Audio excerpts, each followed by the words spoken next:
All right, guys, welcome back to the Last But Not Least podcast. I'm your boy, Mr. Snap-a-Soul. It's your cousin KG. You know it, and we got a special guest in the building today. Hi, my name is Princess. Yes, ma'am. So we wanted to bring you guys some more content as always. Before we get started, like, subscribe, hit the bell so you can get the notifications when we drop videos. We try to drop some kind of video once a weekish.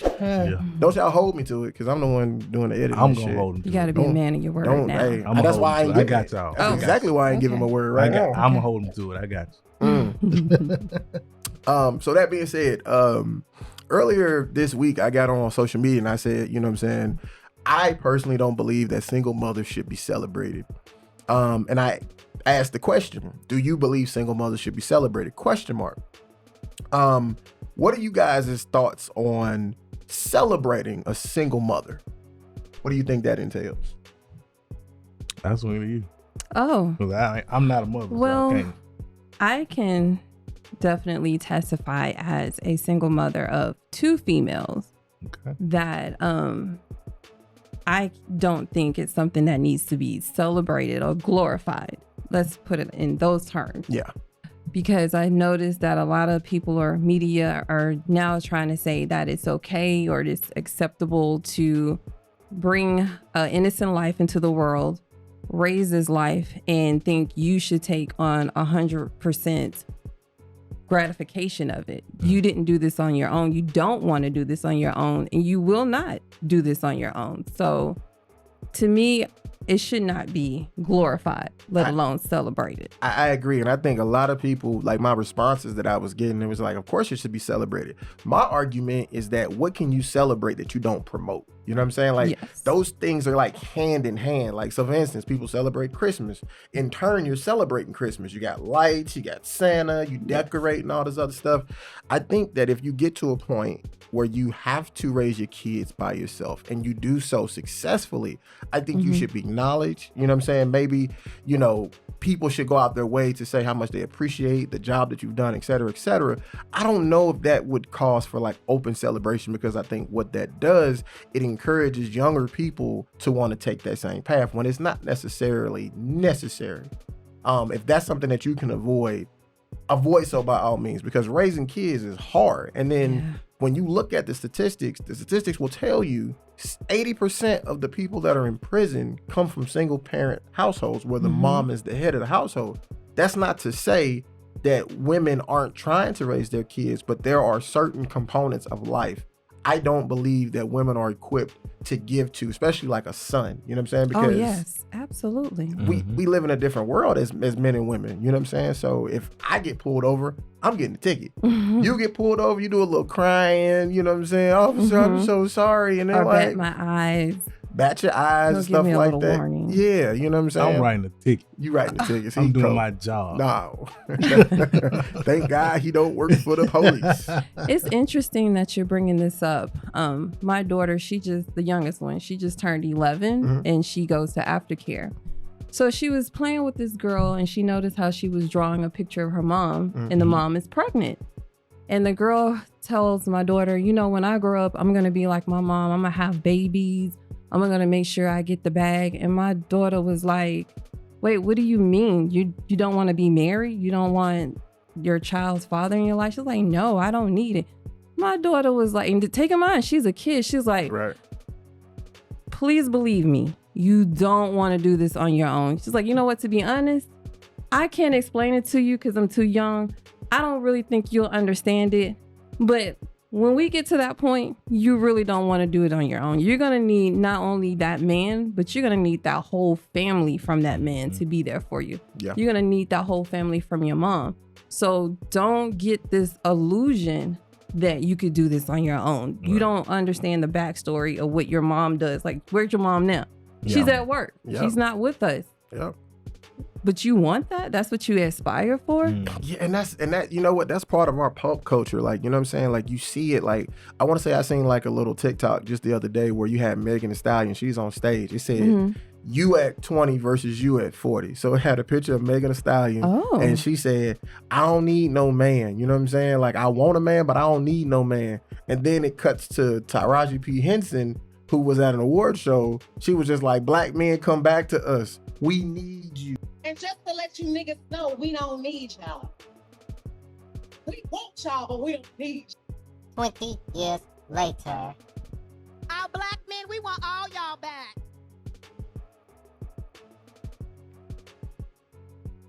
Because we love you, we see you, King. And most importantly, we need you. And most importantly, we need you. And most importantly, we need It's just like the parallels between just the age difference, because when you're 20, you got all these guys trying to get at you. Right. Yeah. The older you get, the less your options become. And that's just part of life. You know what I'm saying? That's not necessarily saying that's a good or a bad thing, but you have to have the understanding that the clientele or the people who are purchasing your likeness, the quality of such, is going to diminish. You know what I'm saying? And if you have kids thinking all I need to do is get to the bag, you're missing out on, the kids are going to miss out on the biggest thing that's going to help them be prepared for life, because men have the harsh reality that life's a bitch. You know what I'm saying? Like, we don't have a safety net. Generally speaking, men are the safety net for women. So when you guys fall, we're supposed to pick you up. When men fall, generally you're really supposed to like figure out how to get up. You know what I'm saying? Like you unless you have like, you know, a father that's involved and things like that can kind of show you the ropes. But for the most part, when men fall, it's like rub some dirt on it and get up. You know what I'm saying? Like, so I don't know, KG, can you speak to like what I was gonna speak on that. Yeah, like, men aren't like women for obvious reasons. Oh yeah, absolutely. But if you see women, they pick themselves up. Like, hey girl, you doing okay? You don't see too many men say, hey boy, hey bro, get up. Right. You got this, you know. So I think as a man, we should do that more. We should help each other through situations, because some guys might be going through something or been through something that you're going through. It can kind of walk you through and say, hey man, it's gonna be okay. I've been there before. You can do it this way. You know, might give you some little checkpoints you can go through or whatever it is. But women do that anyway, regardless. Hey girl, it's okay. Even as far, we can go as far as when they talk about relationships. Girl, it's okay, you'll find another man. A man, I'm like, hey, bro, it's okay, you're gonna find another girl. You know, it's different. So because if you my friend, I'm like, that shit hurt, don't it? That shit hurt. You left your monkey ass. Like, I tried to tell you she was gonna leave, but now, like, I think, and I would say this, like, me personally, out of like our group of friends, like, I probably check in on everybody the most. Like, I probably, that's awesome. That's just my personality though. Like, you know what I'm saying? Like, because, you know, as a youngster, like growing up, like I didn't have a lot of family, so your friends become your family. So just having these connections, like it's people I was cool with, you know, at 15, 16 years old that I still call up on and check up on today, because it's just like, men, we're not taught to bask in the problem. We're taught to find that solution. But sometimes just being able to speak about what's going on in your situation helps a lot. Right. You know what I mean? Right. Letting somebody know, hey, you're not the only person that dealing. I had to deal with that shit yesterday. You know, especially when you're talking about issues with your significant other, your job. You might have car problems. You might have issues paying your mortgage. Your health. Your health is another big one. That. Bills, student loans. God damn it, Joe Biden. Man, I went to school thinking I was gonna get out of it for that reason. Man, I was like, well, he gonna pay it off. Let me just go ahead and slide in there. There's some real disclaimers. Quick. Joe Biden's full of probably like 300 pages of disclaimers to get that forgiveness. Ridiculous. I thought you could file bankruptcy on student loans, but that's another topic. Let's not get too far off track here. You know what I'm saying? But yeah, you're right. I think, men, we have to find a way to get back to a point where we're familiar. You know what I'm saying? Learn to see me as a brother instead of two distant strangers. You know what I'm saying? That's a Tupac quote. It's difficult to get back to that point because we as men are so competitive, and part of that competitiveness comes from trying to court a certain woman. You know what I'm saying? Like, so and naturally in close quarters, especially, you got guys that have a particular type. Anybody who likes the type of woman you are is a potential threat. So if they're financially better off than you, I hate to say it, that usually bodes well for you and the relationship you could potentially have with that girl, because women like resources. So if you don't have resources, not all women, but a lot of women, yes, they want a guy who got an abundance. Right. Absolutely. You know what I mean? You want the your 666. Yeah, exactly. You know what I'm saying? And that's the thing. It's just like if you can't, you got to find a leg up if you're gonna try to be competitive as a guy. So I think that's probably why we stray away from giving advice, is that we don't want to give somebody else the competitive edge over us. But everything ain't a competition. That's like the mindset of crabs in a barrel, though. That's very true. I mean, you see somebody need help, like reach down and help. So who's gonna step up and break that bad habit? I mean, I've seen guys try or do it, but it's not, one guy's not gonna change it. We all got to take that bear of weight and try and do it ourselves. Like, hey, bro, I know you're going through something, but it's gonna be okay. I've been through this before. This is what I did. Maybe it'll help you. Yeah. Don't be afraid to say that. Don't be afraid. Like, we're of age now that we should be able to talk to our homeboys, tell them what's going on. Like, maybe back in the day you were afraid, you don't know how to bring it up, but now we should be able to say, hey, this is what's going on, bro. What you think? Yeah. I mean, and everybody hates to be judged. That's another thing. Like, everybody hates to be judged, but at the end of the day, ain't nobody perfect. Ain't nobody walk through this life flawlessly. You know what I'm saying? Like, I've made mistakes. Everybody at the table can say they made mistakes. You know what I'm saying? It's about how you bounce back from those mistakes. Yes. What do you do after you taken the wrong step or you taken the wrong turn? You know what I'm saying? Like, it's too easy to give up. You know what I'm saying? The heroes are the ones who steady fast and they figure out a way to get shit done. And, you know, I don't know. I hope we can get to that point. I just hate the way that our pop culture re-influences or redirects us to hate each other again. Right. Not to get too far off topic, because I know this is about single mothers, but like, I look at, like, listen to like the music, like, you know, now that I'm older, you know what I'm saying? When you're younger, you feel like music's just music. Hey, anybody don't like your music, they're just old. Some of it was relatable. Some of it was. Yeah. Then. Yeah. back that ass up was very relatable. Yeah. I mean, I think we all remember the rendition of "Back That Ass Up" by Manny Fresh and Juvenile. Right. But I mean, like, you talking about like now, right? I was at the gym the other day listening to DMX.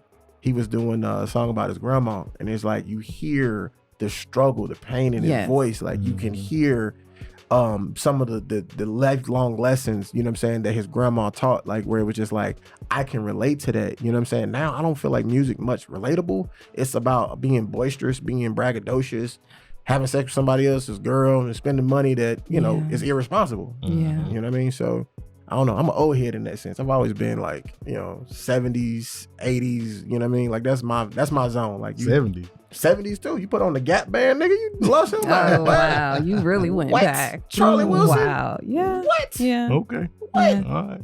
The OJs? Man, come on, man. Don't do that. I ain't gonna do it. This'll be a whole different show. I ain't gonna do it. It'll be a whole but yeah, I mean, I think music then, and even I look at other cultures, right? I try to draw parallels to see what keeps us grounded in the area that we in. And we look at like country music. You don't hear a lot, even though there was a song that came out recently that had a lot of blowback about the lyrics of it. But generally speaking, it's about, like, you know, lifelong lessons. Like, I don't hear people on country records talking about some. Well, they starting to pick up now.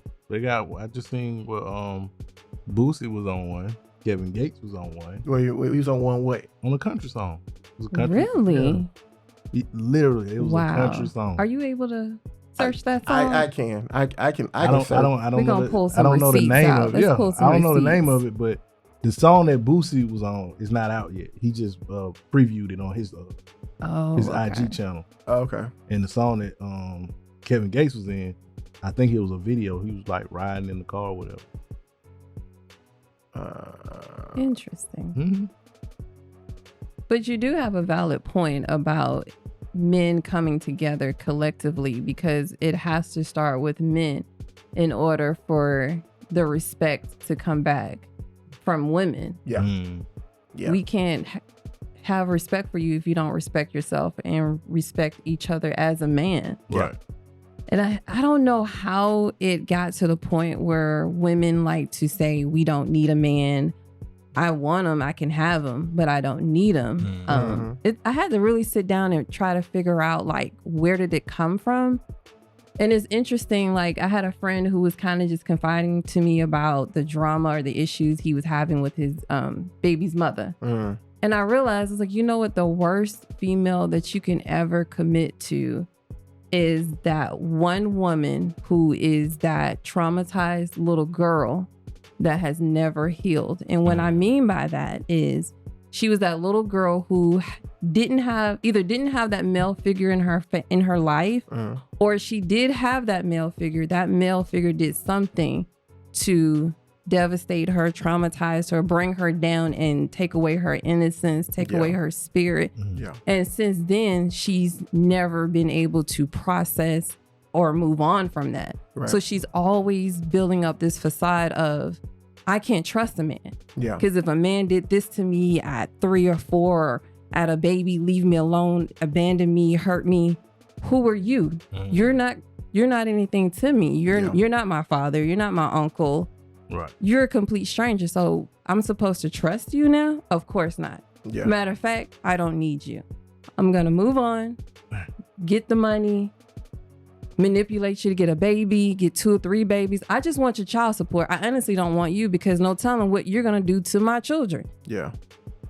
I think that's how we got to the point where, as women, saying we don't need a man. And that's not true. You just need to really change your thought process and say, I need a good quality, loving, compassionate, humble, intimate man. And I'm not speaking of just physical intimate. Like you said, when you 2 guys or 3 guys have to come together and have that conversation, that's a moment of being intimate. You want to say, hey, you know what?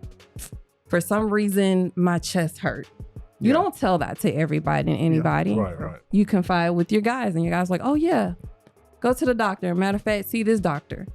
He'll take you out. He'll make sure you're good. Well, you know what? And I think this is, in so many words, I think the message has to be conveyed that a woman can only be as strong as the man she can stand next to. And I mean that in a positive light, in a sense of like, oh yeah, you're gonna have to go deep with that one. Because essentially, right, like we all can identify that men physically are more dominant than women, generally speaking, right?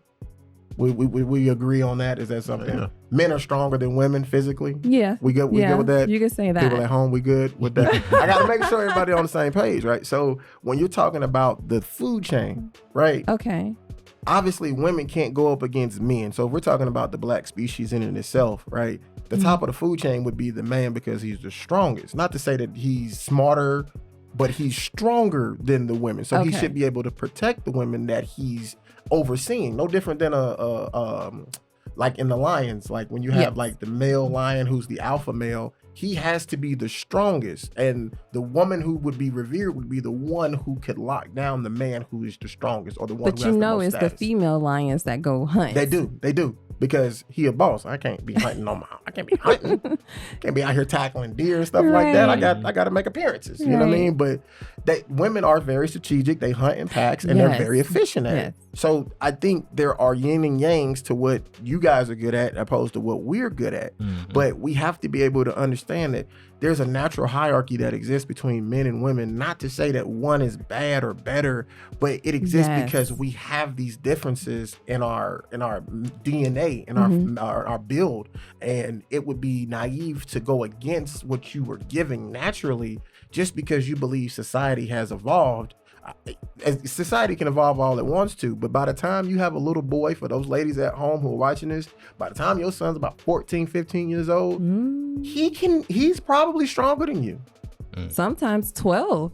Even, sometimes, depending on, you know what I mean? So physically, you really can't compete with him. But at that point, hopefully you whooped him good enough to where he's scared of you and he just refuses to do anything wrong by mom. But I think it's better if we figure out a way to get women to coddle up next to men and vice versa. Because we as men have been doing some fuck shit. Let's just keep it what it is. Well, we've been doing a lot of fuck shit. Yeah. You know what I mean? We've been in strip clubs. We've been throwing money, having sex with girls with Gucci flip-flops on for a while now.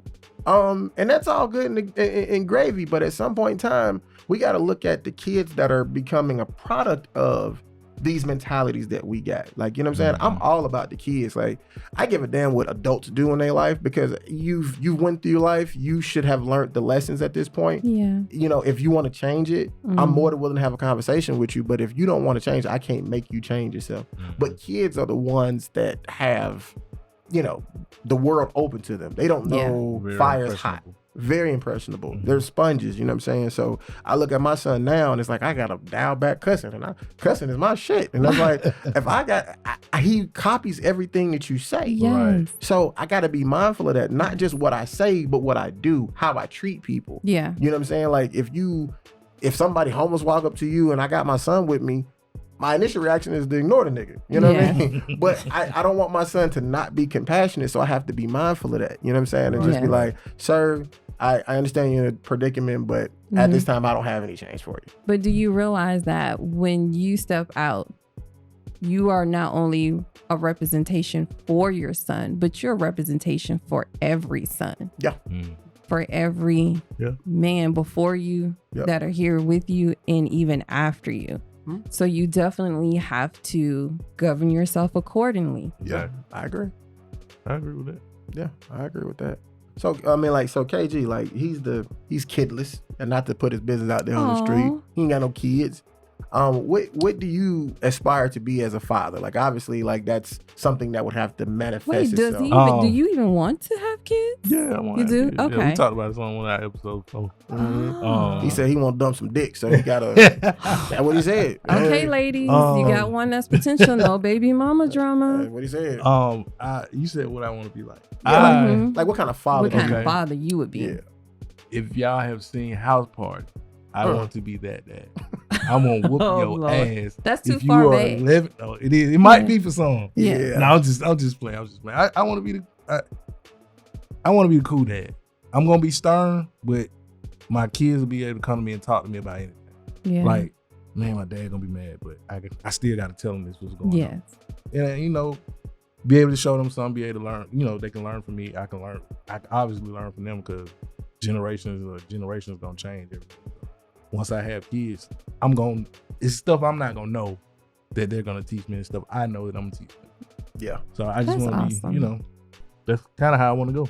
Yeah, I mean, I think that's all you can hope. And I think the thing is, for like me, like, looking at my son is just like, you hope you giving him everything. You know what I'm saying? Like, I remember when my grandfather passed, the one thing I was thinking was just like, did I listen enough? You know what I'm saying? Like, out of everything he taught me, did I absorb it as I should? You know what I'm saying? Because he always will be something that I would aspire to be. So, like, when I think back to, like, just the lessons he taught me and how early he was teaching me, like, you know what I mean? Like, usually when kids are kids, they'd be like, well, you too young for that. You know what I'm saying? Like, we'll get you on that when you get a little bit older. He would never hesitate to tell me these things in real time. Do you find yourself saying, dang, this is what my granddad would do? All the time. Like, Wow. All the time. All the That time. is beautiful. Like, all the time. Damn, my dad would say that. yeah, all the time. It's like, I even do that to, like, you know, my grandfather and then my grandmother and then my grandfather's wife. Like, she was real big on like pronunciation of words and things like that. So now anybody who know me know I do this. When people mess up on words, I'm like, what was that? What'd you say?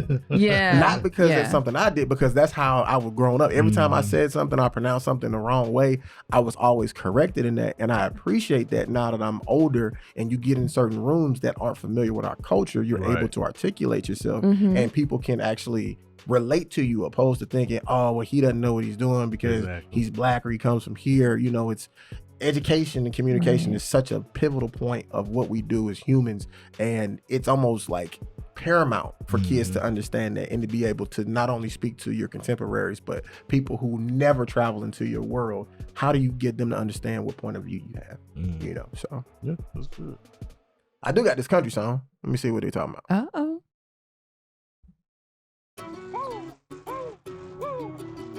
Mic check 1 2 1 2. So it's Jermaine Dupri. Wow. I'ma give me a cowboy hat with this one. Coat, let's go. I was 17 with a bag of green. I bought off a dude named Andre. I'd Really? roll it up and roll out of town, rocking anything from Wu-Tang to Y'all know Conway. what this Air is? Force Ones, alligator boots. Hell, you could have found me in either of the two. Just a colorblind kid caught somewhere in Yeah. the middle. I don't discriminate. Hell, I'm a little bit redneck mother. So I guess there's music for everybody. Yeah. Yes. What He it was called? speaking his truth.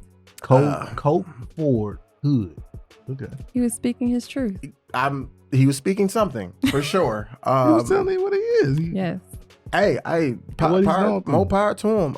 That's You want to see him in Air Force Ones or you want to see him in alligator boots? We Right. got you. that's somebody's cup of tea. There's something for everybody. Some people like Chuck E. Cheese pizza. You're right. I People like think it's Domino's. disgusting. Yeah. You don't like Chuck E. Cheese? Nah, the pizza was terrible. Maybe it's gotten better since I was a kid, but when I was younger, it was. You didn't know what you was eating when you was younger. Tastes You like gotta go back. Yeah. You gotta go back to Chuck E. Cheese. They even serve beer there. Oh, I don't drink beer though. Oh, okay. Yeah, I don't drink beer. But After you see all those kids, you may want to get you a beer. No, I need ain't hard drink no liquor. beer. Yeah, I I got need- something in the truck. Yeah. Anyway. I got hard liquor. These kids bad. I gotta get them strong. Strong. Yeah, man. But I think this was a pretty good episode. I mean, just kind of going over the whims of what we think, and trying to figure out a way to get everybody to connect again. Yes. I wish we could get back to like 90s R&B. You know what I mean? Because Aw. It's gonna be hard. that would be. It's gonna be hard. I don't think so. I guess I'm always looking for positivity in the world. Here's why I say it's gonna be hard. We just talked about single mothers. We just talked about Mhm. no one's really in love. Like when you're in love and you got that Oh yeah. that inspiration, you can go to it and write a good song, but Yeah. nobody's in that 90s love right. You in that we getting the bad together, we on, whatever it is you're going through. So it Yeah. ain't the same like back then. Well, we So I don't think definitely- it's gonna be real easy to get a song from the 90s or 95. Well, I think you got to start from ground zero. Like I think all forms of entertainment kind of dictate what is produced, and what I don't care for is these executives, and this is just my personal opinion. I believe these executives of these record labels don't want that music. Not to say that it still doesn't exist, because you still got guys like Anthony Hamilton, India Ari, you got people, Jill Scott, Kelly Price, you still got soulful people who can make music. Even Mary J. Blige, they turned Usher into like a pop artist when he was predominantly singing about love, like, you know what I'm saying, in some form of it. But I think they go to the table and they listen to this music and they like, that's not what we want. You know what I mean? We really want to derail and continue to derail this community. And they've been doing it for so long that we don't even bat an eye to it. Like, how many records can you have about shooting somebody? Jesus Christ. How many records can you have about how trifling a man is, your ex? Like, after a while, it's only so many Keisha Coles that we're going to have, so many Summer Walkers. Somebody definitely has to break out and be different and bring us back to how beautiful it is to have love and be in love. Yeah, I agree. I want to say 2012, El Verna came out, and I was just like, that's more of what I think R&B should be, a part of. It's something like creative ways to talk about how you love somebody. You know what I'm saying? Like that if y'all ever have an opportunity to go listen to El Verna's, like she's a great artist, but she's kind of been like pigeonholed because she's not gonna have the budget. She's not gonna be out on stage like kind of showing her body off. So because of that, they don't put that in the mainstream. It's too much of a role model. It almost like they go into the hood and they be like, hey, which one of y'all niggas you got out of jail? You want to make a record? Come on. That's true. And you know what I'm saying? Some of the music come out to be good. Some of it be like so. You know what I'm saying? And maybe that's just me getting old. But yeah, I still listen to Tupac to this day. I listen to 80s and 90s R&B. But anything new, I don't get the 80s and 90s vibe. I don't get that from Summer Walker. I don't get that from, what's her name? I might be saying Caesar. SZA. Yeah. Oh, Lord. I don't get that vibe from them. So, And what I hate the most, I know we got to close out the show. What I hate the most is they don't give out the vibe, but they'll sample the goddamn song. oh yeah, they And do then they'll sample ruin the song talking about absolutely nothing. I was just like, come on, man. Y'all ruined Miss Jackson. You ruined Miss Jackson. Come on, man. Like, you can't do that. You taking, and I guess I'm sure there were probably people in the 70s and 80s who felt like people in the 90s was ruining their music too. Yeah. You know what I'm saying? But come on, man. Like, we gotta do better. You know what I'm saying? Give me some uplifting music. Where's Lauryn Hill when you need her? You know what I mean? She's gonna be late. She's around. Yeah, but I mean, you can't tell me there ain't another Lauryn Hill out there. Right. In the world? I mean, they're out there. I would put Jasmine Sullivan maybe on a Lauryn Hill level. Yeah, I mean, yeah, she's a singer. Yeah, Lauryn Hill's kind of like a singer / rapper, but yeah, but a lot of songs. I get the same vibe. Gotcha. Missy Elliott wrote a lot of Jasmine Sullivan songs, and even Missy Elliott, like she was writing. If you think about the people that she's produced for, the kind of music she was producing was music that I could relate to, and was stuff that I would like to listen to or whatever like that. But I don't know, nowadays things are just different. So. Right. Yeah, man. So, I think it's been a good episode. Yep. I think so. Yeah, it's been great. Yeah. Thank you guys for having me. Oh, no problem. Thank you for coming. Thank you for coming. We always enjoy these conversations. We will get this out to you as soon as I get time to do it. On his head, y'all. On his head. Don't you fucking rush me. I'm going to get it out when I get it out. But as I said before, like, subscribe, comment below. We're going to get y'all some more episodes, some more content as always. It's your boy, Mr. Snapisode. It's your cousin KG. And Princess. And we out. All right.